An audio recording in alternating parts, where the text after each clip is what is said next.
Alrighty, everyone. Welcome to Bondcast. I hope you're all doing well.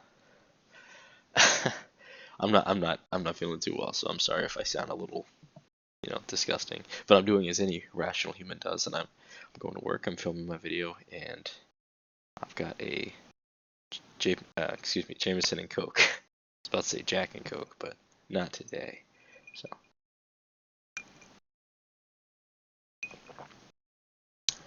Very generous amount of Jameson in there. But I hope you're all doing well. Today I'm going to be talking about my growing up with James Bond, kind of my history with the character and stuff. And I've got a few things. I've got a few pictures in the background that I'm going to be showing y'all. It's nothing crazy. I had more, and I was like, this is just too many screenshots, too much bullshit. You guys all know what I'm talking about, or if you don't, you'll be more than capable of going and checking it out yourself. But I've got some of the standouts here for you today. I will start off by saying that Daniel Craig was technically my first James Bond. I say technically because I definitely saw Die Another Day first. Die Another Day was absolutely my first Bond movie. However, I was very young. I remember vaguely enjoying it and sneaking the VHS up to the room to watch it. The room we had a VHS player in. Actually, I think I had it in my room at that point. So I remember watching Die Another Day when I was younger. Enjoying it. I was definitely enjoying it. But I don't remember too much else. I remember Casino Royale being the first movie I saw that I remember vividly the whole experience. I was way too young to be watching it, that's for sure. My dad brought me to watch it in theaters, and I couldn't watch the whole thing. There's a certain scene in Casino Royale where Bond takes it, very physically, a lot of pain. It was not a scene I was old enough to be watching in theaters, that's for sure. But like a few months later, whenever it was on DVD, my dad had it, and I watched it, and I had no problem watching it the second time. I guess it just caught me off guard the first time. I don't know. I don't really remember. This is all things that were told to me. Like I said, way too young. It was like 6 or 7, 5 or 6 when the movie came out. I don't remember what month it came out, so 5 or 6, but either way, once I had seen it, and once I was old enough to kind of form my own opinions on it, Casino Royale and Die Another Day were my favorites, which might have just been the fact that that's all I had seen. From there, the basis of my love for the character really is in the video games. That's where things, I have much more of an attachment to Pierce Brosnan only because of the excellent video games that his Bond got to be a part of. Craig also had some pretty good games, which I'll get into, but I feel like the Brosnan era, and I have a whole video I'm writing up for that, the Brosnan era Bond games, it's so unique and unlike the rest of the Bond games that exist, but we've got a few to go over. Excuse me. Starting off with, I actually have a short that I recorded for this game that'll be going up tomorrow. I had a bit of a mix-up with what videos were getting uploaded the other day, so sorry. That was very unprofessional, now wasn't it? Let me see. How do I move this? Technology. Should move this out of the way. So we got Everything or Nothing. This is the first Bond game I truly was obsessed with. It's a fantastic game. I have a short that talks about it, so you'll get my, again, very quick opinions. It's like a 1 minute, 2 minute short talking about the game, but to keep it brief, I mean, it's just fantastic. You get Willem Dafoe as the main antagonist, incredible. You get Brosnan there for the likeness. I'm pretty sure he does the voice as well. Does it say that? Yes, it is. All right. We also got a few other really nice actors and actresses. Of course, Judi Dench is there. I can't read that, unfortunately. I got horrible eyes, but I remember very vividly playing this with my dad. This and another game I'll talk about. I mean, you could see it there. It's not like that's hidden, but those are the two games that I played a lot. I have a lot of memories playing Everything or Nothing. It was on the PS2 that I played it back then. But I have an OG Xbox I play all these games on now because they run better. But yeah, it's so much fun. And I went back in to play this the other day. We had a rainy day in, so I was playing it. It's much more difficult than I remember. It's maybe I'm just bad, but just on like the normal difficulty, I was struggling with that like technically third level because there's the intro and then the tutorial. Then that first real level, the one where you're like rappelling down the building, I was having some trouble. Uh, so I put the difficulty down a little bit, and then I kept going, and I had fun again. So, but it's a fun game. I really did enjoy it. As a kid, I guess I was better at it, but me and my dad played it a lot. A lot of the multiplayer, you don't play as James Bond. I think you play as like other agents or other characters. I could be wrong about that, but there's like a co-op mode where you guys complete like levels together. It's pretty cool. Uh, that's something I want to take on again. Oh yeah, like it says right there, two-player co-op on the bottom right section right there. Can I zoom in? Oh, I can. That's cool. Yeah, so I think it's a woman, I think. I don't know. And then this male here. Those are the two characters you play as. Of course, this bike, all the missions with that bike, I very much enjoyed. There you go. This is the mission that I'm talking about, actually, where you're rappelling down the building. By the time I get to the bottom, or like this level right here, I'm dying. So, hand-to-hand combat system's fun. How do I zoom out? Oh, there you go. Yeah. So there are some standout missions in this game that I really enjoy, but I'm not going to get too much into it. I want to do a gameplay on the channel at some point, and this is definitely one of the games that'll be getting played there. Uh, I didn't realize a lot of people hated this game, or didn't like it as much as I do. But I adore it. I think it's a fantastic game, and it really was kind of the foundation for my childhood, falling in love with the Bond series.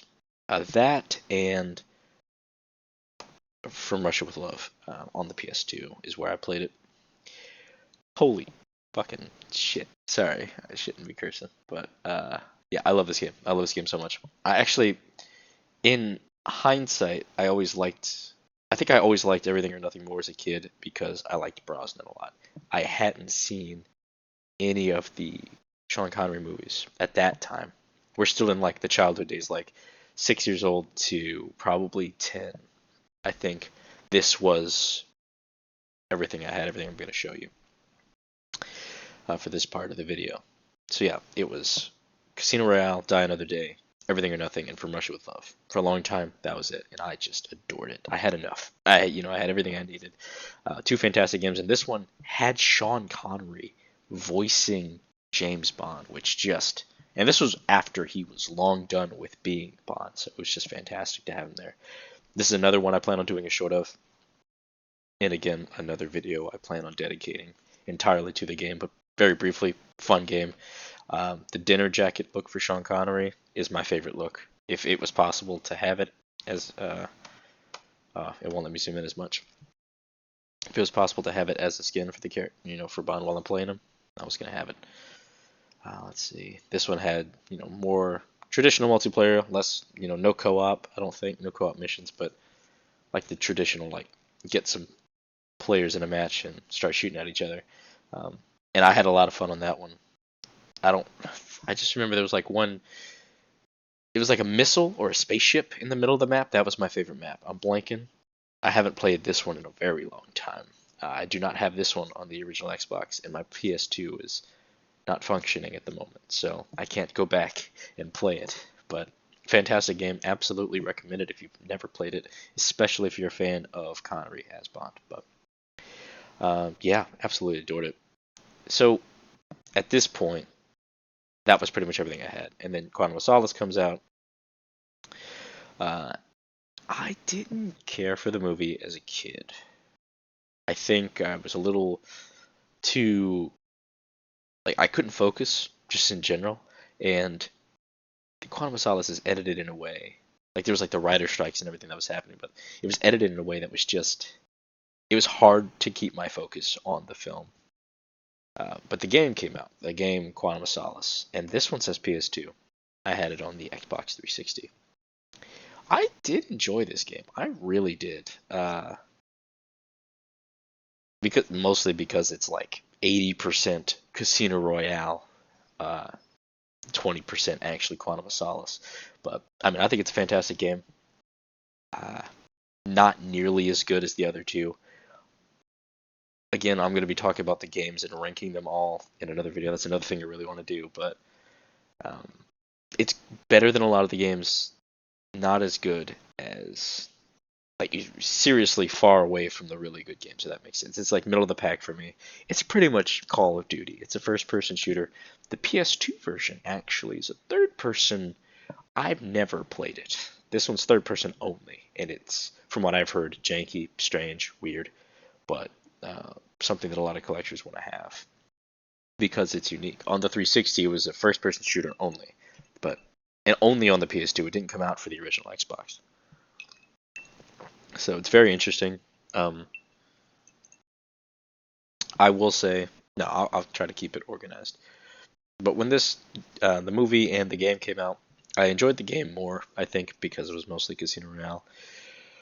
Uh, but I will say that it did, I think Quantum of Solace, and something I even recognized then, I think he looked the coolest there. Like, I think his suits, his just in general attire, sunglasses, watch, shoes, everything. It all looks fantastic. So if you're interested in that kind of, you know, Bond lifestyle stuff, you know, the way he looks and the way he dresses and the way he acts, I think this is kind of peak for, Daniel Craig as Bond. I think he really nailed it here. I think they really did a good job getting him dressed for it too. Uh, and I still look back on that. Now, that's not like a unique perspective either, I think. I've seen that opinion floated around a lot. I'd definitely check out the Bond Experience if you're interested in that kind of stuff. But yeah, I mean, I enjoy Quantum of Solace now, looking back on it, but I'll get into that later because I'm going to show you how my opinions have changed over time.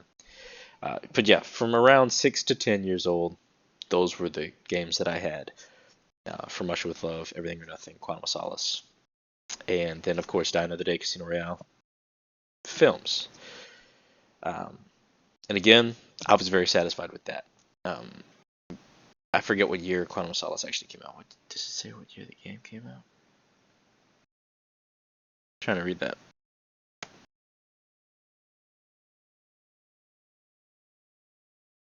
Oh man, am I having a moment? Is there a date on here? Uh, Did that say 2004? Oh wow. So this, okay, this is the information for Everything or Nothing. Just here to embarrass me. Because it says right here, 007 Everything or Nothing, subject to online membership agreement. All right. I thought that 007. Look, yeah, there you go. I'm just here to get tripped up live on camera. All right, ignore that. Whatever year Quantum of Solace came out. Uh, that's kind of the end of, I'll call it the first chapter of my love of Bond. But over time, Skyfall came out, Spectre came out. I didn't really spend too much time playing anything else. I would kind of, I don't want to say there was a falling out, but I wanted 007 Bloodstone. I wanted 007 Legends. I couldn't find either one of those. By the time I did find Legends, uh, I had already heard just how bad the game was. GoldenEye Reloaded as well. I heard that it was really good on the Wii, the GoldenEye remake, but it wasn't enough for me to go back for it. That's kind of the Craig era of Bond games. I've heard decent things about Bloodstone, and I've always wanted to play it. One day I will pick it up, like off eBay or something, but uh, that'll be something for the future, I think. But yeah, so the Craig era of games kind of let me down a little bit. I watched all the movies as they came out, and I went back and watched a few of the older ones. Uh, Specifically, the notable one is GoldenEye. Oh, I thought I had one. I thought I had a picture up. Oh no. Is that a good enough picture? Oh. There you go. Whatever, this, crunchy photo of GoldenEye. Uh, so I went back and watched this movie. Absolutely fantastic. It's probably my favorite from Brosnan's run. I think probably GoldenEye. I don't want to put Die Another Day over anything. That's another video. I'm getting way ahead of myself. But yeah, I went back and watched GoldenEye. I loved it. At that time, it was my favorite Bond movie because I was like, how the hell have I never seen this? But I've seen Die Another Day. which I still like. I do like Die Another Day. I'll Die on the Hill. I let nostalgia dictate a lot of my decisions, like I've said previously on the channel. And because it was the first, I think that earned it a special place for me. It just so happened to be, you know, when my family thought I was old enough, I guess, to watch a Bond movie, and it was silly enough, I think, that I was able to grasp it a little bit. I Sorry to go back to it, but talking about Die Another Day again, that intro scene, I do remember watching Die Another Day and being like uncomfortable with like like putting his face up against scorpions and stuff, and like waterboarding him, drowning him. Yeah, I remember not being old enough for that for sure. But sorry, I'm just out here. I'm just out here. But yeah, so that was kind of the first part. Then I went a few years just watching the movies and liking them. I loved Skyfall. I wrote a paper in high school on it, but pretty much how much I liked it. And then to write that paper, I watched that movie so many times, that Skyfall is, while I still think it's one of the best Bond movies, it's one of the hardest for me to watch because I've just seen it so many times and kind of outdone it for myself a little bit. But you know how it is, right? I'll just leave one of these up in the background. Maybe I'll even pull this up. But yeah. Whew. Where was I? All right, so that was kind of that second part. Not much has happened. And then I go to college. And while I'm in college, I'm like, all right, I have a lot of time on my hands because I decided not to do what I'm supposed to do and study, right? So and at the time, Netflix had most of the Bond movies on there for some reason. They were not there long. I saw leaving Netflix whatever day it was, and I'm like, oh, I gotta watch them before they're gone because I don't have any of these uh, movies physically. I owned none of them, uh,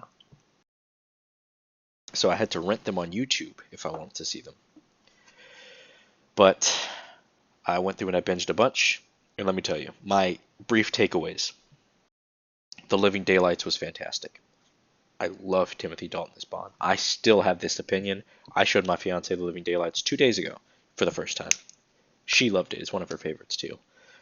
We have different opinions on Bond, but either way, loved The Living Daylights. Saw that one. I watched GoldenEye a lot. I don't remember if The World Was Not Enough was on Netflix. If that was one of the ones I watched or not. Um, I went back and watched a lot of Connery while I was in college. Me and my friends, we would go to like that community room and we'd have, oh, I just hit the mic, sorry. And we had movie nights weekly. Uh, and when it was my week, I always picked a Bond movie until we got through them. And we started with Connery. That got old quickly. They didn't want to watch it anymore. It was just a lot of that. They weren't Bond fans like I was and like I am now. But so I loved, adored For Much With Love, the movie. It's kind of perfect that I have it up right now in the background. And Goldfinger. I was obsessed with Goldfinger for a while. I just love that kind of vintage style of movie, like the camera quality, the audio, all of it. I find to be super satisfying and just even to this day, going back and watching old movies is very satisfying to me. I very much enjoy that. I typically enjoy older movies because of it. Just something about it, nostalgic, old quality. But now, I will say, at that time, Connery was my favorite. I kind of like abandoned my previous beliefs. I'm like, Connery's my favorite Bond. He's iconic. For Much With Love and Goldfinger were my favorites. Goldfinger probably was number one. And then, of course, I watched Doctor No, and I liked that a lot as well. Somehow, I got away without watching Thunderball. I don't know why or how that happened, but it did. And I didn't watch Thunderball for many years until earlier this year. I watched it earlier this year, 2025. Uh, it's crazy to think that that's like 8 years ago that I started watching those movies and hadn't. Am I doing math right in my head? Yes. Wow, that's the more you know. Time passes, right? But either way, I loved Connery. I still at that point, had not watched George Lazenby's movie on Her Majesty's Secret Service. I still had seen tidbits of Roger Moore's tenure as Bond, but not a lot. So it was mostly Brosnan, Craig, Dalton, Connery. The other, few kind of got left behind. Not because I didn't think they were good, just because it was based on what was on Netflix and which one appealed to me more at that moment. And it wasn't until earlier this year, again, 2025, that I started watching the ones I hadn't seen again. Mostly Roger Moore. So I started with Live and Let Die. That movie's dated for sure. Now I'm from Louisiana, so I thought I was gonna enjoy it a little bit more. It was all right. It was an okay movie. It was okay. But you know, not a memorable one, or not memorable is not the word. I didn't enjoy it that much. I'll just say that it wasn't near the top. I'll take Die Another Day over it, which that is an opinion that most people don't share, but I will share it. I would rather watch Die Another Day before I watch Live and Let Die. That said, I love the song from Paul McCartney and the Eagles, I think. Paul McCartney and the Wings, whatever their band was. That song is fantastic. So, but other than that, didn't really care for the movie all that much. Not that it was bad, but all right, I'm gonna stop with that. But either way, so I went back and I watched a bunch while they were on Netflix and rediscovered, uh, some new favorites for me. But for the most part, that's when my love for Bond really catapulted. Like I went from really liking it to being like, oh my goodness, it was like a kind of a realization. Like Bond is a part of my childhood, and I love it more than I haven't really been giving it any attention like this series. So I wasn't in college long, but while I was in college, I kept those movie nights going, even if it was by myself. Went back and tried to watch a bunch, and then I joined the military. Not getting into that, but a few years into that, I started watching them again. Um, the month that I got to my first duty station, 5 years ago, uh, Iowa Interactive took over for the next Bond game, which was Project 007. They announced that while I was in uh, uh, holding, or whatever they called it at the time. Just transferred there, so I had spent a few weeks just watching that trailer over and over and over again, hoping, all right, we're gonna get some info like within the next year or something, right? Nope, 5 years later is when they dropped their first real teaser trailer. So, whatever. But in that time, I really just became more and more obsessed. The longer they made me wait, the more obsessed I was, and I never really had the chance to go back and play From Russia with Love or Everything or Nothing until this year, because I just didn't have the setup or the room to plug in an OG Xbox and really get to play those games. But lately I've just been enjoying Hitman, From Russia with Love, Everything or Nothing, just kind of enjoying everything or nothing. And like I said, going back to watch some films, right some wrongs. I'm currently reading on Her Majesty's Secret Service. It was a gift from my fiance. She bought it for me. Fantastic book so far, by the way. I'm about halfway through, so I'm looking forward to finishing it. I want to watch the movie after I've read it, so that's the only reason I haven't seen it. That's my excuse. But I'm still working my way through the Roger Moore movies, and I'm still working on that top 5 list. It changes a lot. I couldn't even tell you who my favorite Bond is. There was a long time I'd tell you it was Craig. There was a long time I would tell you that it's Connery. And then the underdog in me, the one that wants to pick something else, like, no, let's go with what's probably not the obvious answers. Might be Dalton or Brosnan. Now, a lot of people would say Brosnan's their favorite. I'm not going to say that no one has that opinion, but it wasn't until recently that I realized there's a lot of people who didn't care for Brosnan as Bond, which makes no sense to me. Brosnan is just James Bond, in my opinion. But, all these things change. I'm going to have to really sit down and plan it out so I can do that video. But for the sake of this one, that was kind of what I grew up with. The core of it, growing up with James Bond is what I'm going to call this video. I really grew up with From Russia with Love, the game, Everything or Nothing, the game. Uh, Casino Royale, Skyfall was a part of that transformative teenage years. GoldenEye was kind of near the end of that, and The Living Daylights. Those are really the ones. Oh, Die Another Day. Completely forgot it's the first one. So that's from Die Another Day to The Living Daylights. You know that spectrum, right? That's kind of like my timeline of childhood games. And then, I was still a child, but a young adult in my 20s. That's kind of when I really dived deep, sunk my teeth into the rest of the filmography. There's still a few I haven't seen in full. Like I've seen like at least half of every movie, except for On Her Majesty's Secret Service. Somehow I got away with only seeing like a couple minutes of it. I don't even remember when, but like I've said before, and I'll keep saying it. My dad had these movies on a lot, so I'm sure there's bits of every one of them that I've seen that I just haven't like made that correlation. But either way, that's it. That's it for today. Hope you guys enjoyed. Let me know what you kind of grew up with as James Bond fans down below. Let me know if you have any opinions on the From Russia with Love game, the Everything or Nothing game, or if you've played Quantum of Solace on the PS2. So I'm very interested to hear about that one. And then, of course, Bloodstone is one that I am aching to get. I know people have opinions on it. Somewhat positive. I've heard that it's a pretty mediocre game, but if you have opinions on the game, please let me know, because I absolutely want an excuse to buy it. But all right, I'll go ahead and let you guys go now. Thank you all for stopping by. Have a great day. All right, goodbye, everyone. We gotta turn it off. Bye.